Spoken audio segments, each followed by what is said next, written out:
Everyone, thank you for coming. Thank you for being with us. Can you, Bina went upstairs to eat them, to bring down more chairs. Do you mind helping her? Thank you. Won't start learning until you come back down.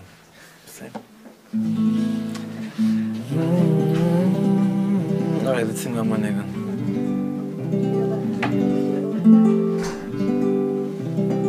Know about too much. All right. This is this nigun came down a few years ago in Simchat Shlomo in the beginning of a learning. I haven't really sung it since then. I think some of you were there. I think so.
The second part sounds like the 25 other nigunim, but let's sing it together, okay?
Shikoyach, everyone. Thank you for joining us. Thank you for the harmony.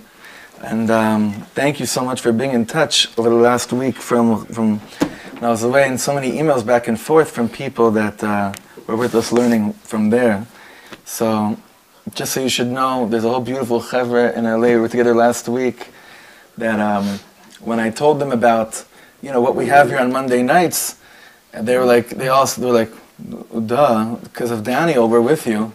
I'm not kidding. It's not to make you feel good. Mamish, this whole chevra were like, really? Thank you so much for letting us know. We feel like idiots.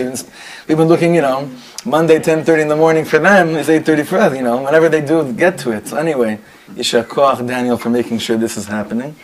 And Yishar Koach to everyone that's online with us as well. Just once more time, please, Web Yeshiva students, if you could shut off your microphones.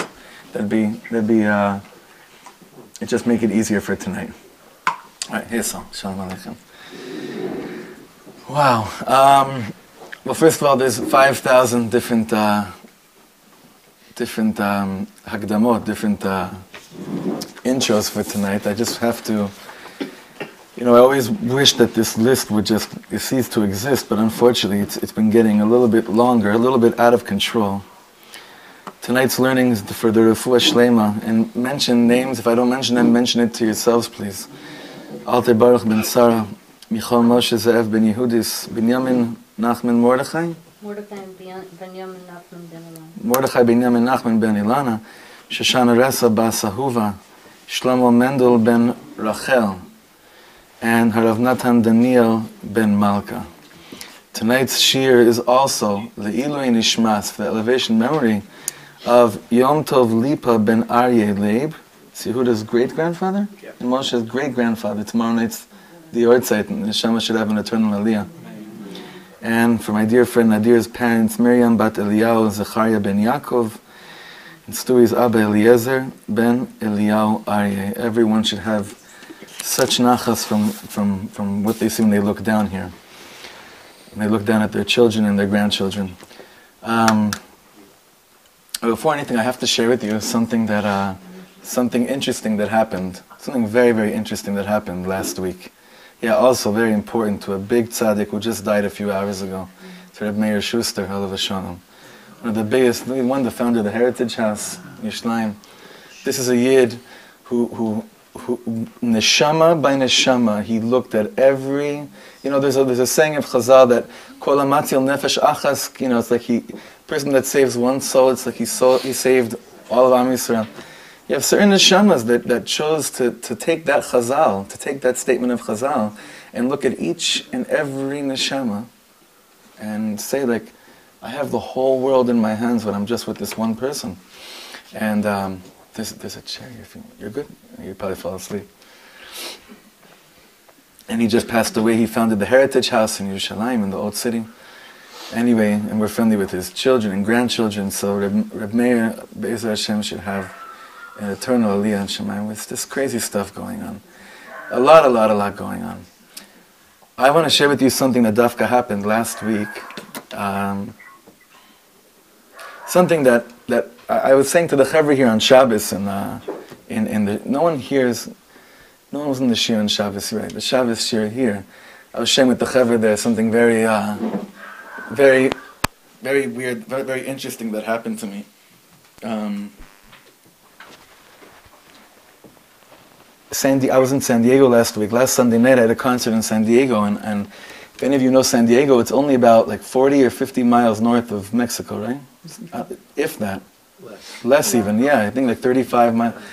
Anyway, so on the way to the concert, I had an incredible Shabbos with the Chevra out there in La Jolla. Such beautiful, big neshamas that made us feel so much at home. It was really special. Very, very special. But anyway, to get to the concert on Sunday, I had to go together with the drummer. I had to go to a music store because the drummer needed maklot, he needed sticks, and I needed a few things for the guitar. And it's like so ridiculous how, you're in the middle of nowhere. You type in Waze, Target, nearest Target, Guitar Center, nearest Guitar Center, anything in the world. I mean, the truth is I didn't try. I was going to try Chabad to see if it would show up the nearest Chabad in ways. It probably does, actually. It's an incredible thing. Like someone once told me, like the crazy era we're living in is that you more or less can't really get physically lost anymore. It's a weird thing. So, wow. I don't know how we could do this. All right, Chevra, those again, if you're on Web Yeshiva, please, please, please mute all your. Actually, I can mute it for you. Speaking about technology. I could actually mute you guys. No, if you could all please mute your microphones. No, because it causes everyone else can hear. Okay, we'll try it now. Don't know if it worked. Ezra, if you can help me and mute everyone's microphone as well, it'd be good. Because I'm getting tlunot, I'm getting complaints from other students that it's feedbacking into them. Crazy world. Guy in Poland is bothering someone in Minneapolis. Sugar. Anyway, they sent us to this store about like 2 hours before the show, and on our way, it felt very, very not in Yerushalayim. But like, there's certain areas that you feel like, oh wow, it's a cute little shtetl. Like there was this whole area we ate Shabbos lunch. They call it the shtetl. It's like a nice cul-de-sac area of a bunch of condos, and like kind of like a little shtetl Shabbos feel. Then there's like total Mexico feel, like not shtetl. So I was like, okay, payers have to come out now, big time. Tzitzis more out. You're out here doing your thing. I walk into this guitar store, and it was a shady music store, and like, obviously everyone started looking at me, right? Of course, people that walk in there with 50 different color hairs, piercing everywhere. That's whatever. But you have some pieces of hair behind your ear. What's wrong with you? That's right.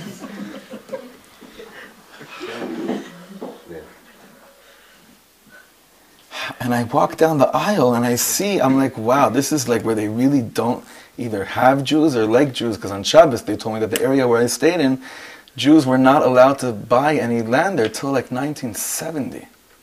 Crazy thing in La Jolla. Anyway, I'm like, okay, I gotta just do this fast. There's a show and there's a wife and children to get home to. I'm gonna do this very fast. I take a right down the aisle and then I'm like, oh my God, I see this like glowing in the dark menorah, Magen David, with like a cross coming out of the middle of it. And I was like, this is it. This is how it ends. Like this is a shady music store in San Diego, right before a concert. I was like, what is this? Anyway, I was like, I have to get out of here. I told the guys, let's get out of here. Went quick to the cash register. I was like, okay, I need that. And then as he's like telling me how much it costs, he's like, yeah, this, I can give you, this guy, long, streaky hair, like total Mexican look, behind the counter, like telling me like his grandfather had opened this business in the 50s. I just wanted to get my stuff and leave, and he looks at me and he's like, yeah, Padre, we could hook this up for you, our people, we could give you another 10% or something. I said, what? Our people? He says, yeah, my mother lives in Netanya.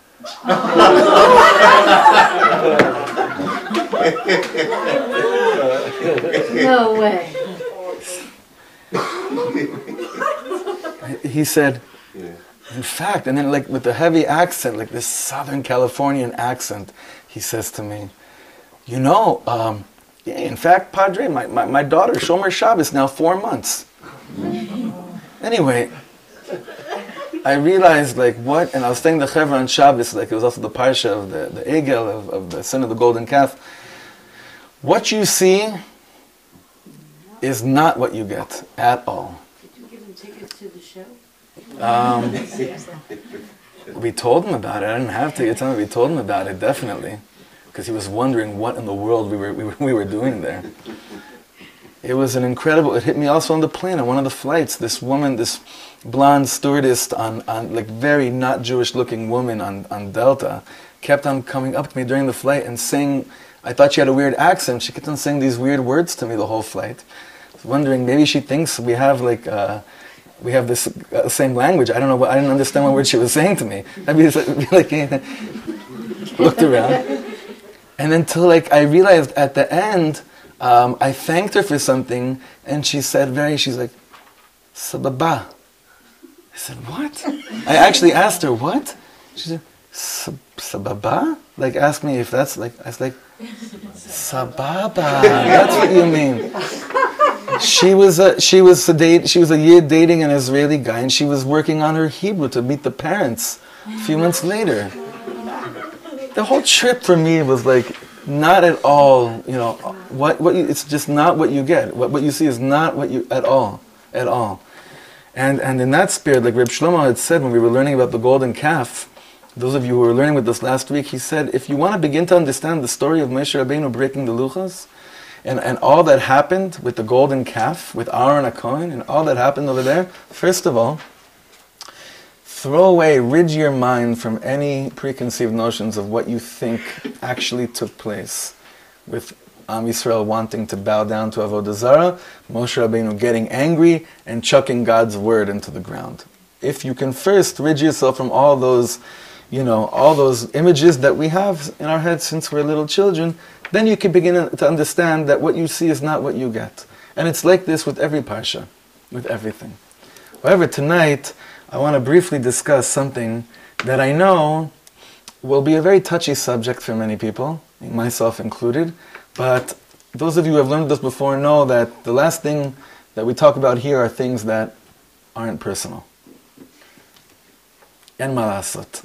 Nothing you could do about it.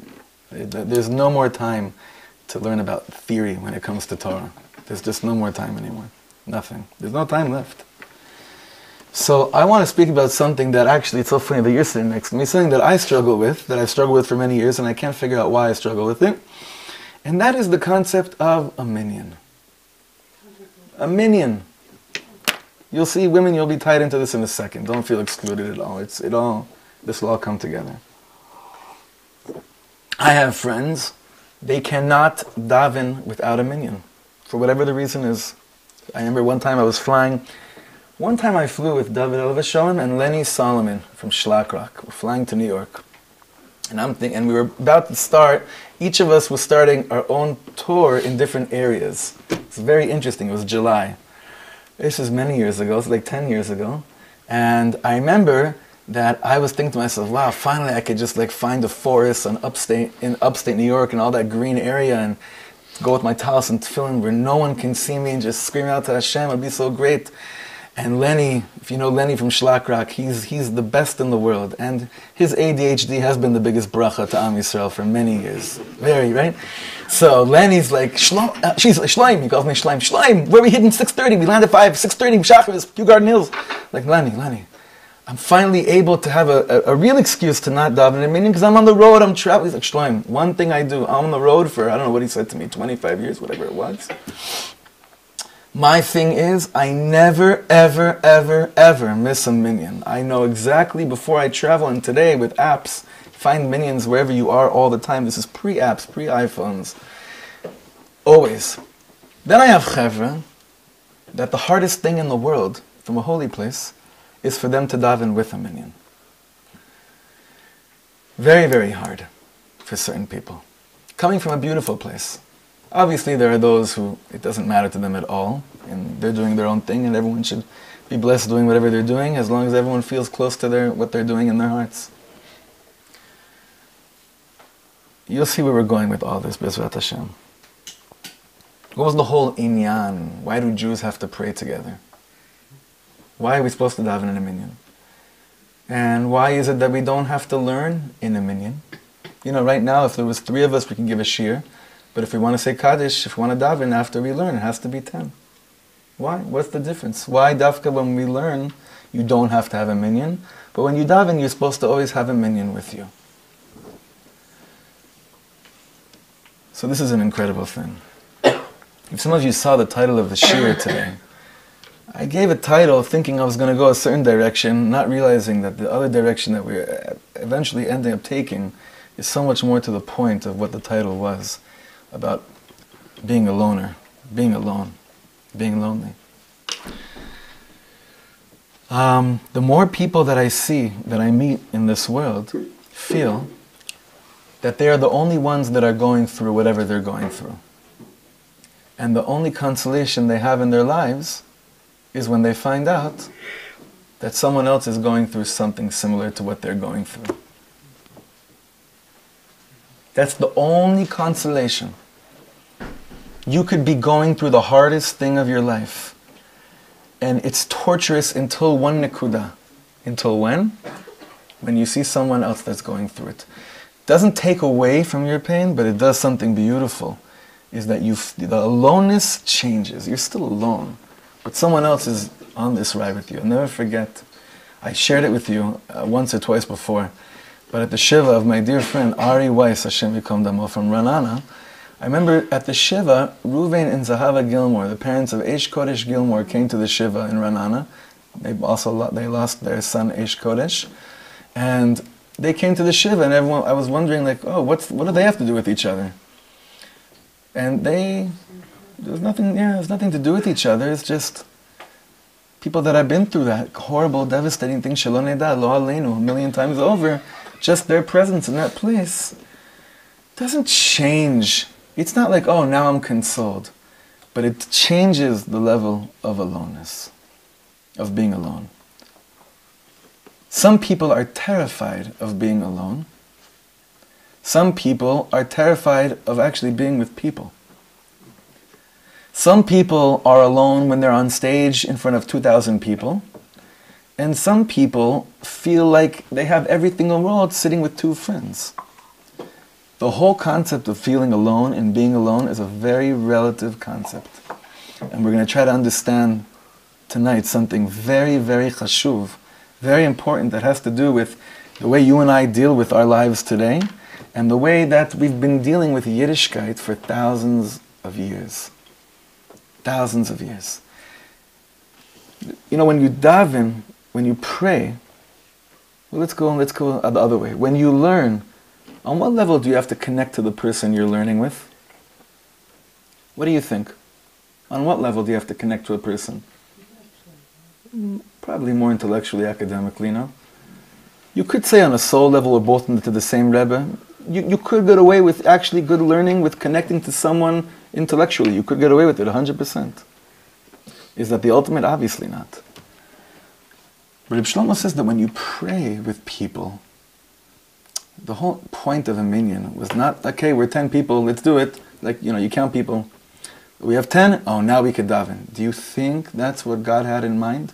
That it's just a matter of a number of people praying together? Rabbi Shlomo said something that's going to freaked me out, and it's very, very hard to swallow and digest. Maybe not for some of you, but for me it really was. Why? That the point of a minion, the point of davening together, is that you're supposed to daven with people who long for that which you long for as well. What you cry over, and you have someone else that cries over that with you, that's who you're supposed to daven with. Now, how do you take that now into the, okay, Hoshea esamecha avarecha, to the countdown, to the 10-man countdown? How do you plug that in? Are we going to be left with any shuls, with any shtiblach, with any minyanim, if we actually take that into, like, okay, that's the prerequisite now. Who here has cried over the Churban Beis HaMikdash Hasheni today? Raise your hand. If not, sorry, wait for next, there's a minion at 8:15, the people that don't really care about that, so wait for it then, right? It's a crazy concept. When you learn, you don't have to cry together with someone over what you're learning. Ultimately, that is the ultimate level of learning. That when you're learning, Rabbi Akiva, learning Abaye and Rava, or you're learning a piece of the Chafetz Chaim on Isser, on the laws of Lashon Hara, and you're both sitting there saying, I want to keep my mouth pure. I want my mouth to be so pure. Let's together figure out how to do this. That's the level of davening within learning. But what did Rabbi Nachman tell us many years ago? That you're kidding yourself if you think you could understand what you learn if you don't run to a forest afterwards and cry and daven over that which you just learned. So what, like sometimes when we're here, when we do, I feel like maybe it's not shaykh for when we daven right after our minion, when we have a minion here after what we learned, because sometimes I feel like the marvs we have here are the highest in the world, only because, unless of course you were sleeping, but if you were awake through the shiur and we're all together in this together, and then we say, ufros aleinu sukas rachmim chaim, ushmoitz eseinu ve'enu l'chaim u'l'shalom atu, guard us, keep us, protect us based on the Torah that we learned. The tzaddikim talk about, the Hasidim thought that they could get together 10 people, just 10 people to get together. And just say, Baruch Hu Hashem HaMevarach, blessed is God who is blessed forever, that they could have brought Mashiach just with the kavanah of 10 people. 10 people getting there together. Because that's a minion. What's being counted? What they're crying for is being counted. So now you think about it, you're like, well, how many minions have I been to in my life that I know that when I prayed over something that was breaking my heart, there was someone else in the room that was breaking their heart over the same thing. Really? That's what it was supposed to be like. That's what it was supposed to be like. And maybe the big neshamas in the world that can't daven in a minion together with people, it's because they can't fathom that anyone cries over what they cry for. It could be. I don't know. It could be.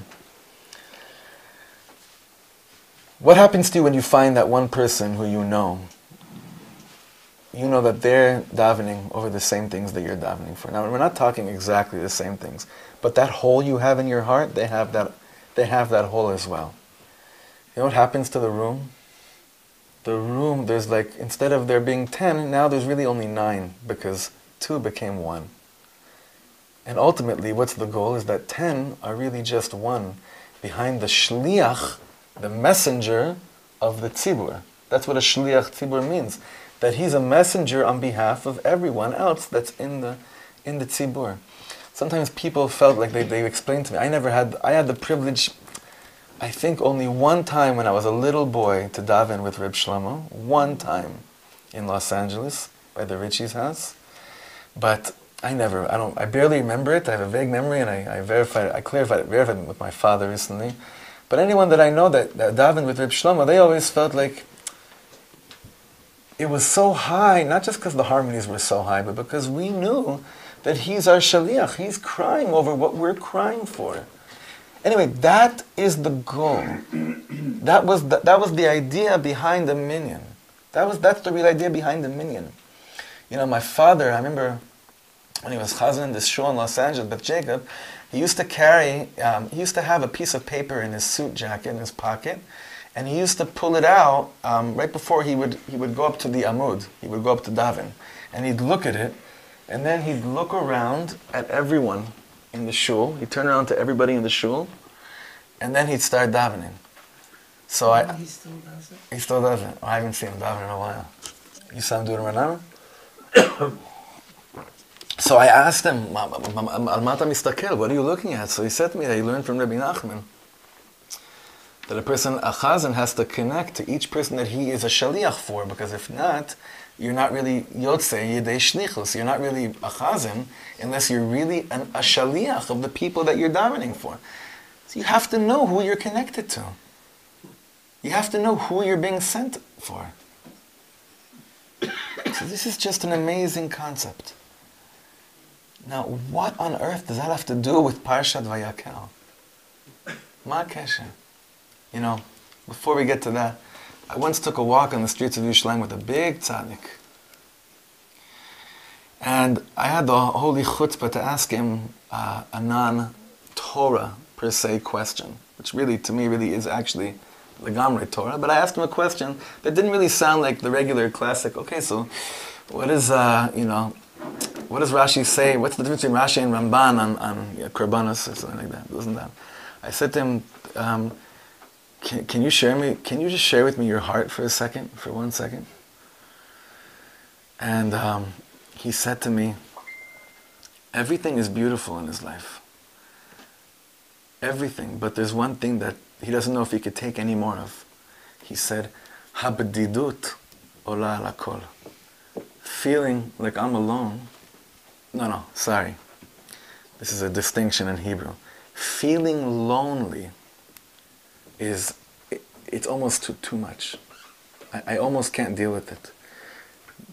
This Rav has a huge kehillah. He has people coming to his shiurim all the time. He's in his circles, it's very well known. Many of you have heard of him. And I said to him, you? I could barely get a second with you. You? He says, I don't know if there's anyone in the world that cries for what I cry for. That's when I understood this concept that we were speaking about tonight. He said, because most people think that they have to cry for that which they don't have. And I bawl every day crying to understand what I have. To understand that which I already have. My children, he said to me. So many people cry because they want children. How many people cry because they should understand who their children really are once they have their children?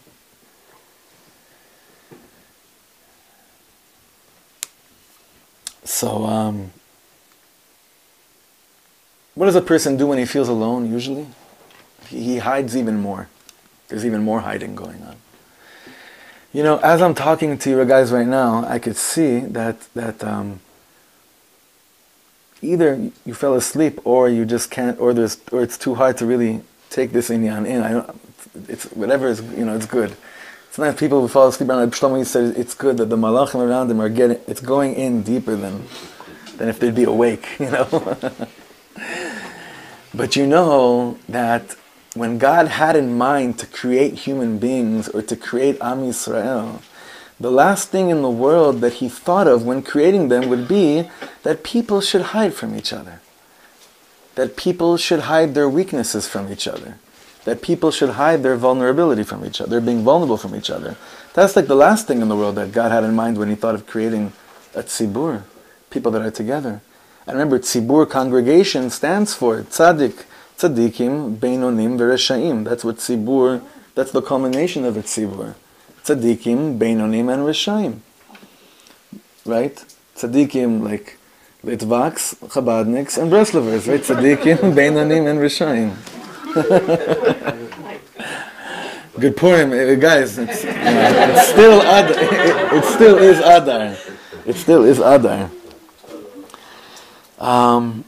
But usually, like once we blemish something, once we fail in a certain something, so what happens to us is that we think it's time to hide from God, from people.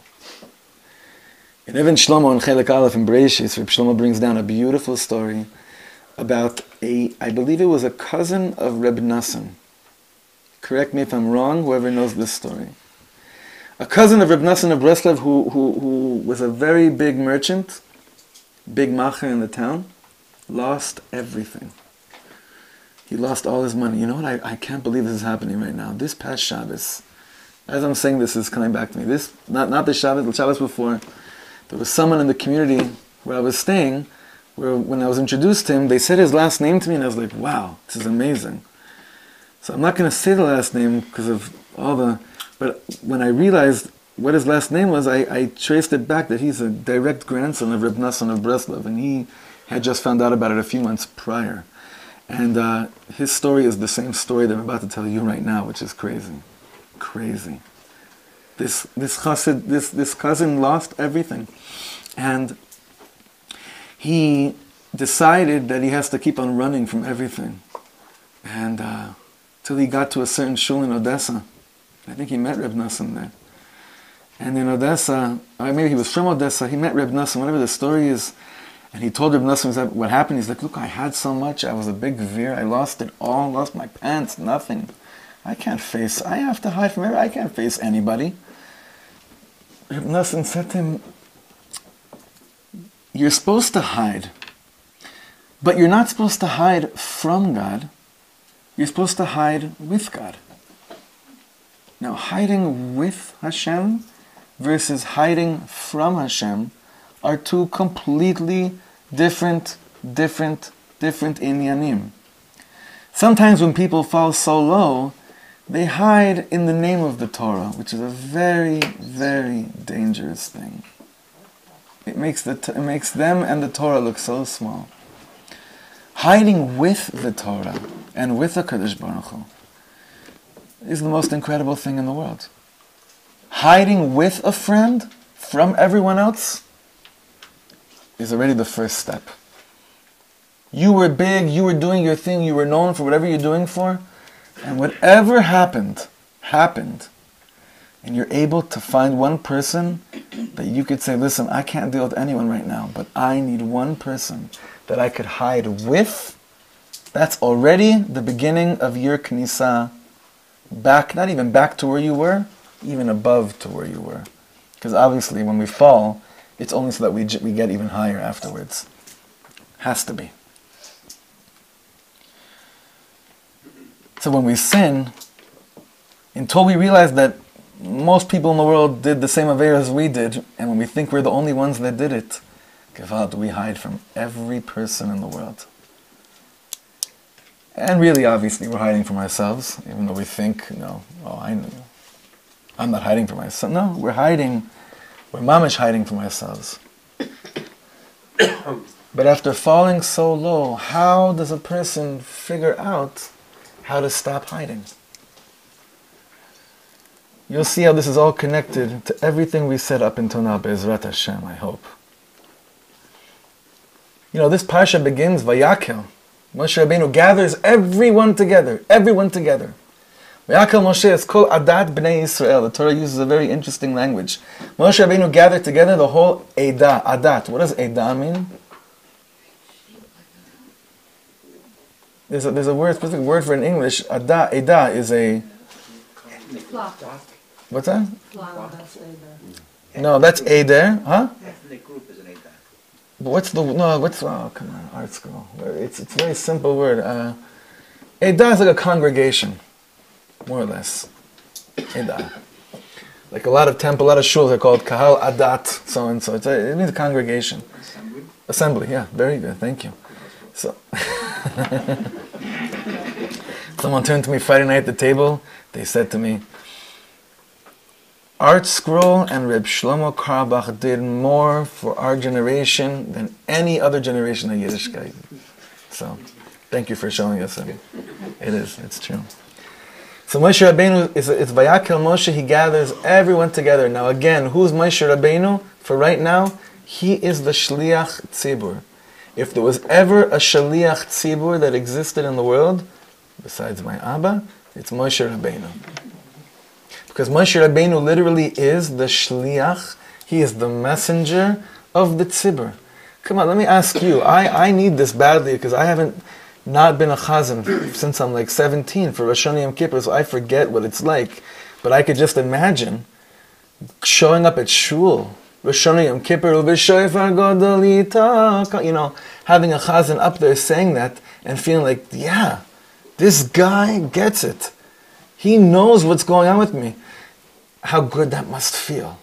And even if he doesn't know exactly what's going on with my heart, I trust his nevuah, his chazon, his visions that come down to him while being a chazan, then I'm sure my davening is going the right way. Did a yid have any doubt that Moshe Rabbeinu would plea on their behalf to God? That Moshe Rabbeinu wasn't mechaven, he wasn't mamish saying, I have this yid in mind, I have that yid in mind, I have that yid in mind. That's what it means to gather together in assembly. But why did Moshe Rabbeinu need to gather everyone together? You know what happened after Chet HaEgel? What happens after the sin of the golden calf? Very crazy episode. 3,000 Yidden are slaughtered. Ish el achiv. Moshe Rabbeinu says, Mila Hashem elai. Who is to God come to me? And they went from shar to shar and had to shecht 3,000 Yidden. Right? 3,000? Right? And everyone that was there, even those who were spared, felt that they were the most rotten, that they were the lowest in the world. Every Yid felt that they had forget it, they were the worst. That it was them that was they were the lowest in the world. What does Moshe Rabbeinu do? He says, okay guys, I want you all come together. I want you all to look at each other's faces right now when I'm about to talk to you, and I want you all to realize that each of you think that you're the lowest. So first of all, don't have too much gaiva. None of you are the lowest. You all feel just as low on a certain level. That's how Moshe Rabbeinu begins Parshat Vayakhel. And by the way, the Orach Chaim HaKadosh says an amazing thing. He says, Moshe Rabbeinu realized if I don't gather everyone together right now, they're never going to look at me ever again. Why? What's the end of last week's Parsha? Moshe Rabbeinu comes down from Mount Sinai and he has to put a masveh, he has to put a mask on his face because no one can look at him, ki karan or panav, because he was shining like no one had ever shined before in their lives. But really what was going on is that people out of busha, of feeling like a sinner, couldn't look at the leader who kept on davening for them. That's what was going on.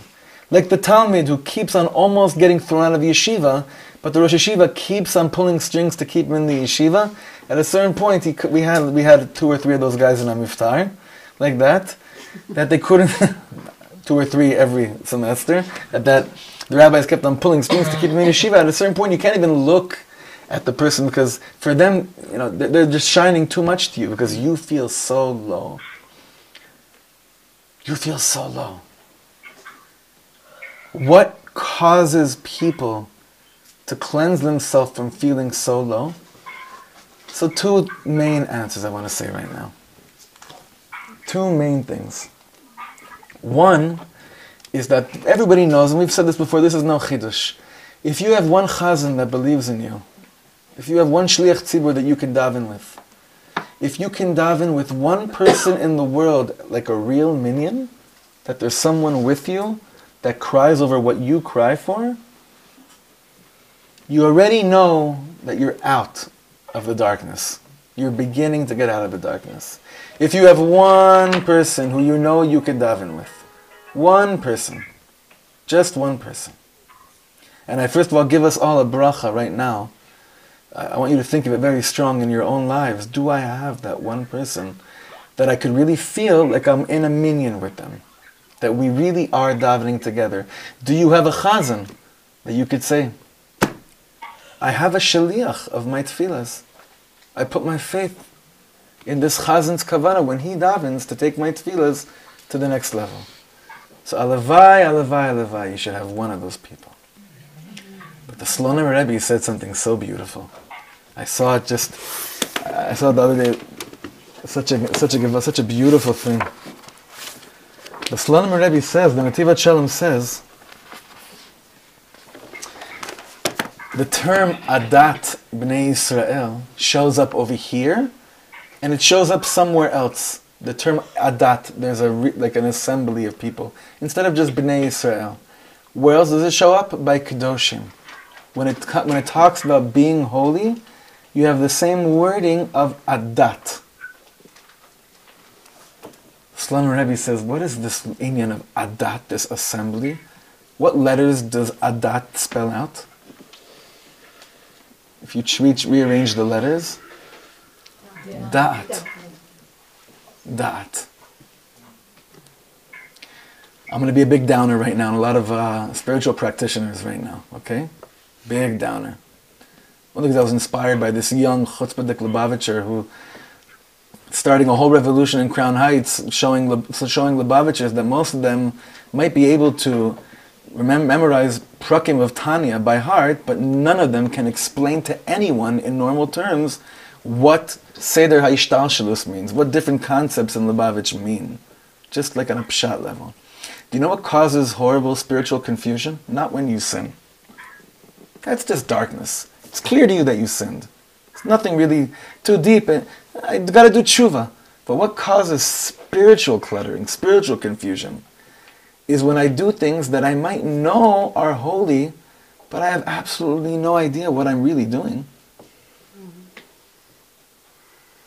Now, I don't want to begin to discourage anyone from stopping to do things that they took on.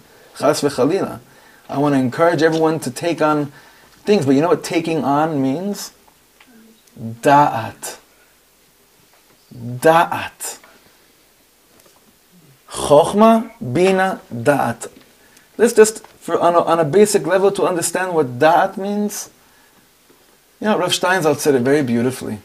There's the three levels. There's chokhmah, which he says is like a flash of lightning, like, wow, I see something in my life. Bina, which is a very nice word, very nice name. Bina is starting to contemplate over that, what is this really saying to me? Why did I have to see what I saw? Why did I have to hear what I just heard? Da'at is understanding how to utilize that in my life. How to know, how to take what Hashem put on my plate and establish something with it. That's Da'at. Rabbi Nachman says, we learned this last week in Los Angeles, Rabbi Nachman says to have real Rahmanis on somebody, to really have compassion and mercy on someone, is not to say, oh, Nebuch, really, I could really tell you what you need to do, but it's too hard for you. I'm just going to come and stroke your hair, it'll be okay. That's not real Rahmanis. That's like the outer chamber of Rahmanis, of having pity, or having compassion. Real Rahmanut on somebody is instilling within them Da'at. Taking somebody and saying, asking them, listen, I love you, but do you understand anything that you're doing? Do you know why you're doing what you're doing? Let's really freak out right now. Does anyone know why they came here tonight? I don't want any answer. I want you to think about it and tell me next week. And if you're not here, I'll understand the answer. You know what Moshe Rabbeinu wanted to do? Vayakhel Moshe et kol adat b'nei Israel. He said, you guys are spiritually confused. Again, according to a lot of the Mefarshim, their ratzon to have an egel was a very deep and holy will. To have an intermediate, to have the golden calf, don't think for a second that they became like apikorsim and they just were sick of being frum. That's not what it was at all. It was coming from a very deep, deep place. Moshe Rabbeinu says, listen, you made it, you messed up big time. But instead of telling you, oh, I took care of you, I brought down the 13 attributes of mercy, that's between me and God. But between me and you as your leader, Da'at. I have to instill within you Da'at, to stop being spiritually confused. Most people that mamish lose it aren't people that never took on spiritual endeavors. It's usually people that took on a lot of spiritual endeavors, and they mamish lost it. Why? Because there might have been chokhmah, they had a spark, something happening to them in their life. Wow, gotta go there, gotta take on this. Maybe there was a little bit of bina, thinking about it for a few minutes, saying, what would it look like if I wore this now? Right? But the da'at, to truly understand that which Hashem puts on your plate, then you mamish stand on your 2 feet. Then you're out of galus. There's a saying of Chazal, it says, Dea kanita, ma chasarta. Dea chasarta, ma kanita. If a person has dat, if they acquire dat, what are you lacking in life? And then it says, and if you're lacking dat, what do you really acquire in life? So I want to read for you a line that I saw in the Slonim Rebbe, which struck me so deep. One line. We're going to end with this. Mekor HaKedusha hu behirut hadat. The source of being holy is not jumping in a mikvah 51,000 times every other Tuesday night in March, because that's what you've had a spark of doing. Maybe it is, but it's knowing why you're doing what you're doing. Behirut hadat. The clarity of knowledge is the source of holiness. Umekor hatuma, and the source of impurity in the world is bilbul hadat, is the confusion of knowledge. Knowledge is not the right word, chas v'sholom, not knowledge. Dat is something much deeper than knowledge.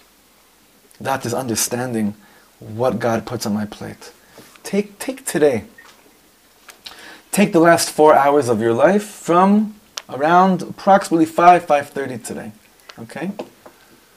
What has happened in the last 4 hours that you could say, I have da'at about it, about what God put on my plate today? Take the last 5 years of your life also, you could do this. It's very deep stuff. But it cannot be that you think that a spiritual path is to keep on doing things that I don't really understand or have any idea what it has to do with my life and feel like I'm actually going to be healthy. Da'at, having compassion on, Alter Rebbe says, the first level of doing tshuva is deciding that you are going to have compassion on your own neshama. Now, based on our understanding of compassion, it means that I'm going to take a very bold look at my life and look at all those places that I choose to kind of like lehalim ayin and be like, I don't really need to understand exactly why I do what I do. I'm sure it does good things in the world. And look at those things and say, wait a second, I want to build a binyan. I want to build a building in my life. And to implement da'at in all areas in life which have unclarity. Because the truth is you cannot build on unclarity. You can keep on adding things, stocking things onto them, but nothing will really stand. So Moshe Rabbeinu says, listen, Chaver, I want to start right now. Something really big happened. Something awesome happened. You built a golden calf. Awesome. You know why? Because now, if you didn't build a golden calf, you'd think that you could learn the Torah by not understanding what it means to fall and what it means to stand up on your feet again. But you can't understand anything in life, you can't understand anything in the Torah unless you are clear that you want one thing, clarity. Behirut hadat, clarity of the, not even the intellect, clarity of all those things that happen to you in your life.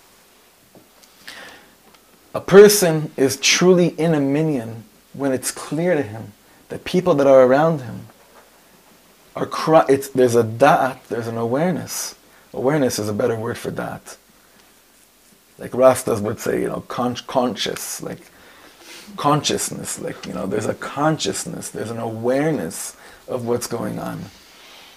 Because again, we think that, confusion means that I fell with the wrong chevra and I've been doing bad things on Shabbos and I'm messing around there. That's not really real darkness, because we know that's simple tshuva to get out of that stuff. It's much harder to get out of spiritual confusion. Much, much harder. Because for that, you mamish need da'at. There was never a time in the history of the Jewish people where people weren't spiritually confused like after building the golden calf. Remember, who built the golden calf?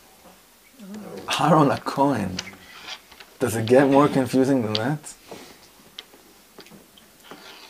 Does it get more confusing than that? So like I once heard David al-Vashalam speaking about, and I saw he says it here also, Balak and Bilam were the ones that brought the utmost confusion to the world.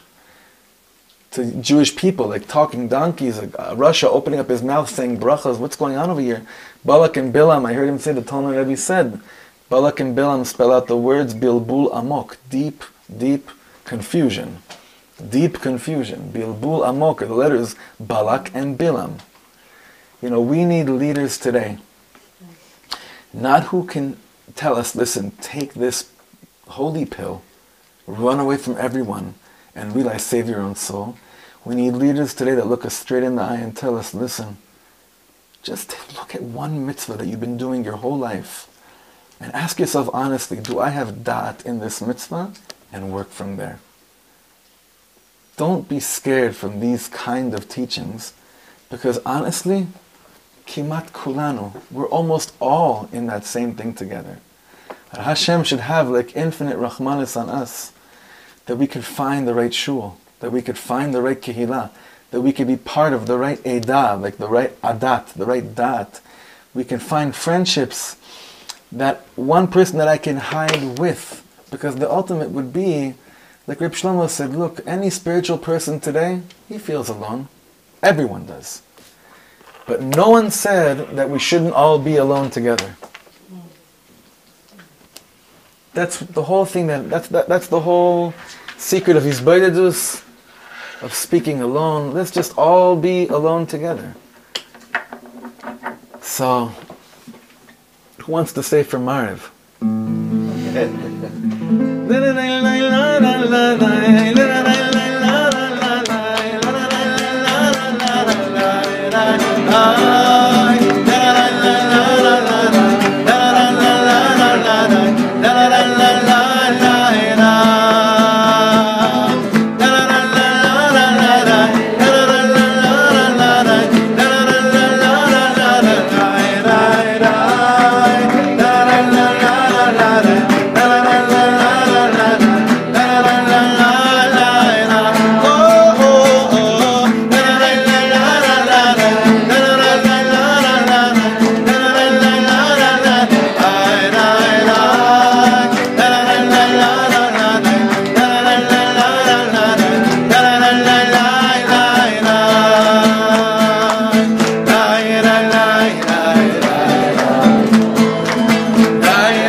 Everyone, thank you for coming.